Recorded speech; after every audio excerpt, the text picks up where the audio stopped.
Hi everyone! Good evening, I'm back. This is Brusas and welcome back to my YouTube channel.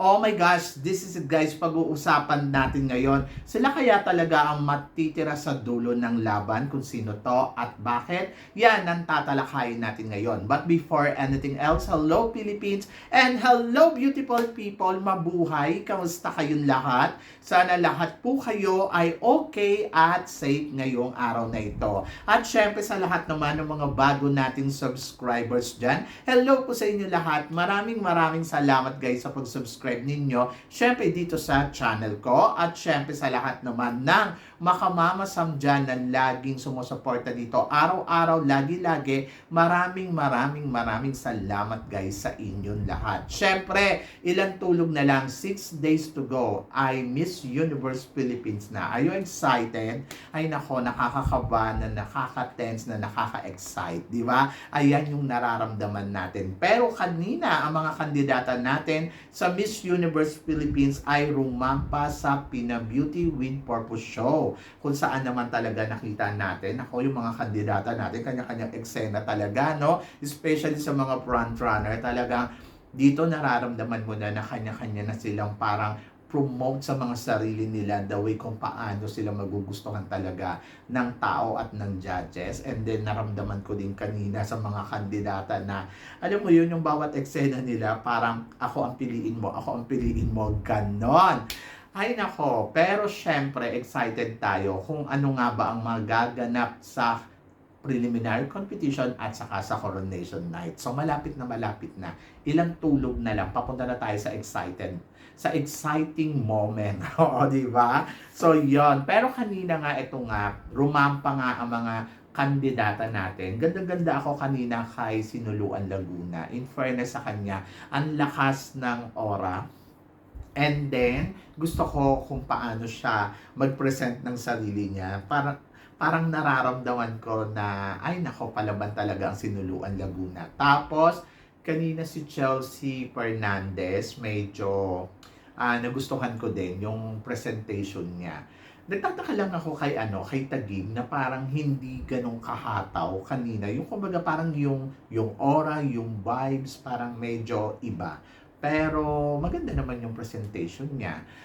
Tapos si Laguna, ayun, Diyos ko, si Laguna talaga namang, in fairness kay Laguna, no, maganda talaga siyang tignan sa entablado kasi yung height, tapos yung kapayatan niya, tama lang, tapos proportion yung katawan, no, sa height niya. Talagang masasabi mo, beauty queen materials. In fairness kay Laguna, sa 20 tignan ko siya, talagang sabi ko, ay may extravaganza talaga tong batang to. Hindi ko lang gusto talaga yung the way kung paano niya, yung rampa niya. Para kasi ang dating sa akin, parang maala Melanie Marquez noong pa. So parang gusto ko yung new version, ganon. So, tignan natin. Pero alam niyo, sa totoo lang, kung ito si Laguna sasali natin sa top model, mananalo to. Kasi Melanie Marquez yung datingan, yung tipong pag rumampa, pak, ganon. So, yon. So, hindi ko nakikita yung Miss Universe move. Pero ang nakikita ko sa kanya, top model move, ganon. Dahil siguro modela siya, no? So, yon. So, kapag hindi siya pinalad dito sa Miss Universe Philippines, pwede mo siyang ipadala sa sa supranational, di ba? Sa supranational, ganun yung mga galawan, yung parang top model yung dating. Tapos, pwede din siya sa Binibining Pilipinas, di ba? Kasi sa Binibining Pilipinas, sa Miss International. I think kung mag-Miss International to, mananalo to. So, yan. Pero, syempre, nandito siya sa Miss Universe Philippines, arangkada na. So, napansin ko din yung galawan ng ibang kandidata na talagang kung iisipin mo, ay iba din talaga yung pinapakita nila. Pero sino nga ba mga nagwagi dito sa Pina Beauty with Purpose? So, ang mga nakakuha ng award, si Filipina Woman of Purpose, si Miss Surigao, di ba? Surprising. So, nagulat din ako. Pero, kanina naman, maganda naman yung ipinakita niya.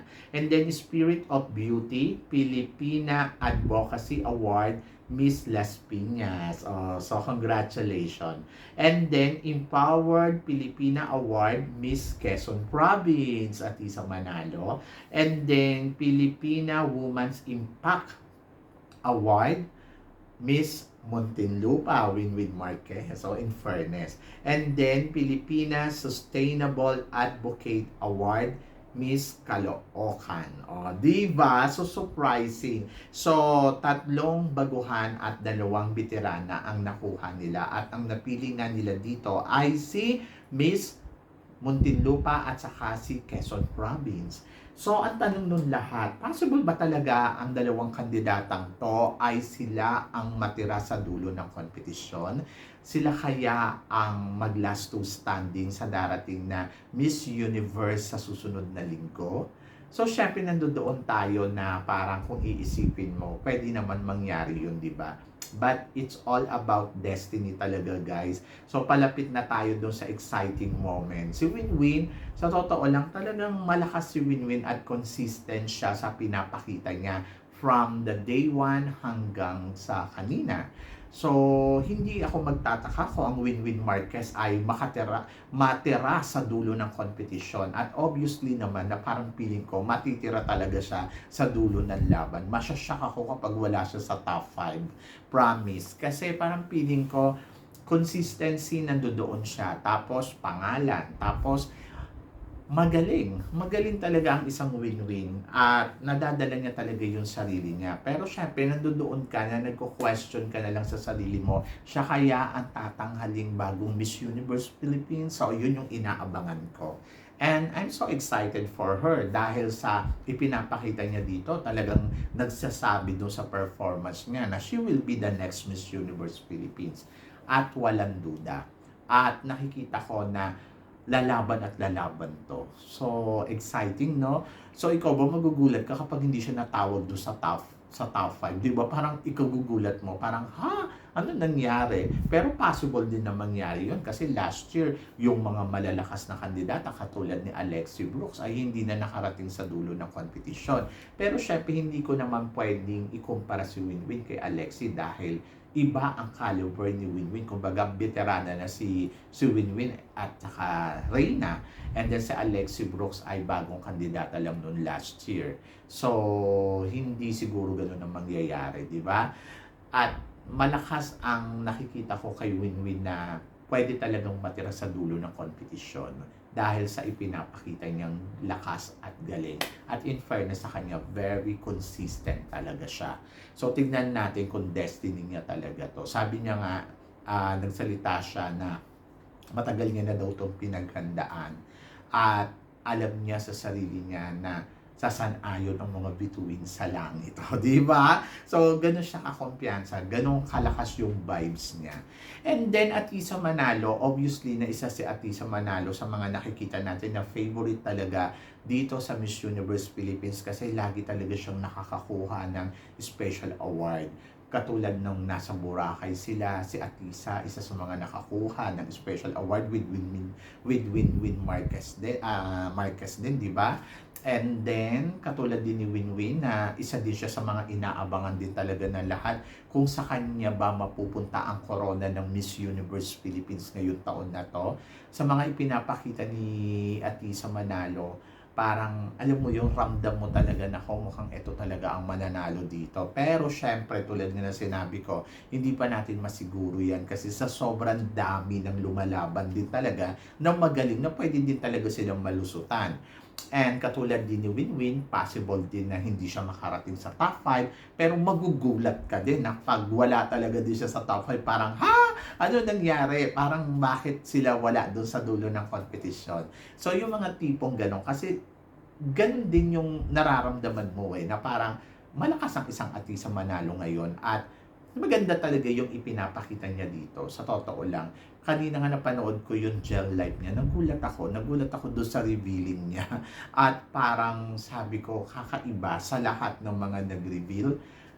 But, ewan ko, depende talaga kay Atisa kung ano ang mararating niya dito sa competition. Pero ramdam mo na nai-enjoy niya ang bawat momento. Ini-enjoy niya talaga more than doon sa nagpapapressure siya. Parang pinipili niyang maging relax, no? Oo, yun yung ramdam mo eh, yung parang, sige, enjoy na lang. Kahapon may napanood akong interview niya. Kanina ba? Oo, may napanood akong interview niya. Tapos ang sinabi niya doon, na she trying to come back pala dito sa Miss Universe Philippines dahil para sa lola niya. Kasi di ba namatay daw yung lola niya nung nakaraan. And then, she realized na yung lola niya dati, lumalaban sila ng pageant at ito yung naging dahilan para makatapos siya ng pag-aaral. At yung last year daw, after daw niya ma-experience yung bad experience niya, ayaw niya na daw sana talaga. Pero yun daw yung nagpabalik sa kanya na bakit siya titigil kung kaya pa naman, di ba? So, yun. So, I think this is the game for Atisa na doon siya humuhugot ng lakas. And then, parang feeling ko, pinipili niya na lang na i-enjoy to at hindi siya nagpapa-apekto talaga sa mga bashing ng mga tao. Sabi niya nga doon sa statement niya kanina na parang ang tao kasi 'di ba parang wala naman daw na ibang sasabihin sa iyo kundi kung paano ka talaga patutumbahin. Pero bakit ka magfo-focus doon? Mag-focus daw doon sa ginagawa niya at hindi daw yun makakaapekto para mabago ang sitwasyon. So, destiny na lang talaga for Atisa Manalo. Parang I think naman she's ready also kung sakaling kung ano man ang maging resulta nito. And I think it's a good for motivation para sa sarili niya. So, malalaman natin yan kung ano nga ba ang mangyayari kay Atisa at feeling ko din, isa din siya sa mga nakikita ko na malakas na pwedeng makarating sa dulo ng competition na to. Parang, talagang depende na lang talaga sa destiny. Kasi parang ibinigay naman niya na lahat, ginawa niya na lahat ng makakaya niya sa paraan na alam niya. Maaaring sa'yo kulang, pero para sa kanya, ayun yung the best. And I think, ang importante ay nasunod yung kung ano yung gusto niyang ipakita. Hindi yung dikta ng tao, hindi yung kung ano lang yung gusto ng tao. I think nandoon siya sa part na naging totoo siya sa mga pinapakita niya at magandang magandang senyales yun na para makuha mo ang corona ng Miss Universe Philippines. Pero umaasa pa rin ako na sa darating na preliminary competition, di ba? Na kung ano ang paghahandang gagawin ng isang Atisa Manalo. And then, of course, ng isang win-win Marquez. Looking forward tayo doon. And then, tignan natin, magkakaalaman yan. So, sa ngayon, congratulations syempre sa mga nanalo nga dito sa Pina Beauty with Purpose show. At ayan nga ay sina Mr. Gao and Miss Las Piñas, Miss Quezon Province, Miss Muntinlupa at saka Miss Caloocan. Ang nakakatuwa dito, nabibigyan din ng opportunity at nakikita din talaga ng iba yung ibang kandidata. At ayun ang maganda sa mga nakikita natin sitwasyon. Kumbaga, nabibigyan din sila ng importansya sa mga event na ganito. And I hope na mapakita ng mga kandidatang to na nabigyan ng opportunity na makita yung galing nila. Siguro sana mapakita din nila yung galing nila sa preliminary competition. At umasa kayo syempre sa darating na preliminary competition, magbabago ang lahat ng laro. Diba? Sa ngayon, ang Miss Universe ay nasa Pilipinas na kasama ang Continental Queens. At ayun, excited tayo kung ano nga ba ang magiging papel ng reyna ng Miss Universe dito sa kompetisyon ng Miss Universe. Siya ba ay magiging hurado? At ano naman ang makikita nating eksena ng mga Continental Queens. So yan yung abangan natin para sa mga updates na nangyayari ngayon dito sa Miss Universe Philippines for 2025. Are you excited guys? Kasi ako, yes, sobrang excited na ang mamasam ninyo. At magkakaalaman na yan. Konting panahon na lang, 6 days to go. Malalaman na natin kung sino nga ba ang magiging bago nating Miss Universe Philippines. Ito nga ba ay si Winwin Marquez or si Atusa Manalo. So, yan. So, kayo guys, ano guys ang masasabi ninyo dito sa mga pinag-uusapan natin ngayon? So, please comment below para at least malaman ko naman kung ano naman ang chika mo dito sa mga pinag-uusapan natin ngayon. So, yon. So, syempre maraming salamat po sa inyong lahat sa suporta at pagmamahal na binibigay ninyo syempre dito sa channel ko. At sa mga hindi pa po nakaka-subscribe, please don't forget to click like and subscribe my channel at i-click nyo na rin po ang notification bell para more updated kayo syempre sa aking mga chika. Sabi nga ganon, always keep smiling and laban lang. So guys, hanggang dito na lang, hanggang sa muli nating chikahan. See you tomorrow. Thank you guys.